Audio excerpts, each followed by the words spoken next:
మగపిల్లాడు పుట్టాలంటే ఇలా చేయాలట. ఈ తాయెత్తు కట్టుకోండి మగపిల్లాడు పుడతాడు, ఈ మందు వేసుకోండి అబ్బాయే పుడతాడు అంటూ ఊళ్ళల్లో అమాయక జనాలను గుడి కొట్టించేవాళ్ళు చాలామందే ఉంటారు.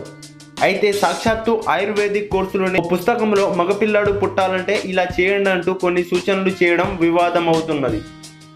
Bachelor of ayurvedic medicine and surgery 3వ ఏడాది టెక్స్ట్ బుక్లో ఓ చిన్న చిట్కా చెప్పారు. అదేంటంటే, తూర్పు లేదా ఉత్తరం దిక్కుగా ఉన్న 2 మర్రి చెట్టు ఆకులను తీసుకొని అందులో ఖచ్చితంగా 2 జీలకర్ర గింజలను వేసి నూరి ఆ మిశ్రమాన్ని గర్భవతి అయిన మహిళ పుష్య నక్షత్ర సమయంలో పెరుగుతో కలిపి తినాలని ఆ బుక్లో రాశారు. ఇదొక్కటే కాదండి, మగపిల్లాడు పుట్టాలంటే మరో 5 ప్రక్రియలను కూడా ఆ బుక్లో వివరించడం గమనార్హం. గర్భవతి అయిన మహిళకు అధిక మోతాదులో బంగారం, వెండి, ఇత్తడి ఈ 3 మిశ్రమంతో ఓ బాలుని ప్రతిమ చేసి దానిని కరిగించి పెరుగు పాల మిశ్రమంలో కలిపి అదే పుష్య నక్షత్ర సమయంలో తీసుకుంటే ఫలితం ఉంటుందని ఆ పుస్తకంలో వివరించారు. ఈ చిట్కాలను చరక సంహిత నుంచి స్వీకరించారు.